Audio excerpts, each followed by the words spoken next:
Aujourd'hui, les milliardaires ne se contentent plus d'investir à l'étranger, ils déménagent. Et pas seulement quelques-uns, nous assistons probablement à la plus grande migration de richesses privées de toute l'histoire moderne. Pourquoi ces ultra-riches quittent-ils leur pays? Où vont-ils? Et qu'est-ce que cela signifie pour l'économie mondiale? C'est ce que nous allons voir ensemble. Selon une étude de UBS, plus d'un tiers des milliardaires ont déjà changé de pays de résidence en 2025. Et chez les moins de 54 ans, ce chiffre monte à près de la moitié. En parallèle, les cabinets spécialisés comme Henley & Partners ont enregistré des demandes venant de plus de 100 nationalités différentes pour des programmes de résidence ou de citoyenneté. Le message est clair, les grandes fortunes sont plus mobiles que jamais. Ce mouvement n'a rien d'un caprice. Les ultra-riches cherchent avant tout à se protéger contre 3 risques majeurs. L'instabilité politique, les tensions géopolitiques, et surtout la pression fiscale par exemple, au Royaume-Uni, la suppression du régime fiscal des non-domiciliés a entraîné le départ de plus de 16 000 millionnaires. Aux États-Unis, la fiscalité basée sur la nationalité pousse même certains citoyens à renoncer à leur passeport pour éviter la double imposition. Un exemple frappant vient de Californie. Un projet de loi inspiré par l'économiste Gabriel Zucman propose une taxe de 5 PER 100 sur la fortune des milliardaires. Résultat, même si la loi n'est pas encore adoptée, certains des plus grands noms de la tech commencent déjà à réorganiser leurs actifs.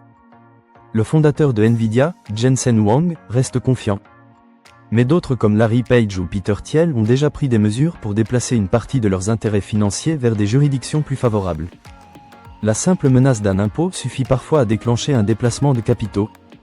Certaines destinations tirent clairement leur épingle du jeu. Les Émirats arabes unis arrivent en tête avec près de 10 000 nouveaux millionnaires accueillis en 2025. En Europe, plusieurs pays attirent aussi ces profils, le Portugal, la Grèce, l'Italie, la Suisse et Monaco. En Asie, Singapour s'impose comme un hub financier extrêmement stable. Et les Caraïbes restent une destination populaire pour ceux qui recherchent discrétion et optimisation fiscale. Mais la réalité est encore plus complexe. Les grandes fortunes ne choisissent pas un seul pays, elles en utilisent plusieurs. Résidences multiples, sociétés dans différentes juridictions, investissements répartis dans plusieurs régions. L'objectif est simple, réduire les risques et optimiser leur fiscalité à l'échelle mondiale. La migration des grandes fortunes n'est plus un phénomène marginal. C'est une transformation structurelle de l'économie mondiale.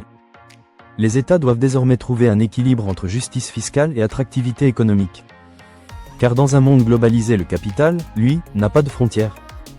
Si cette vidéo vous a aidé à mieux comprendre les mouvements des grandes fortunes à travers le monde, pensez à liker la vidéo, vous abonner à la chaîne et activer la cloche pour ne rien manquer de nos prochaines analyses sur l'investissement international, la fiscalité et la mobilité globale.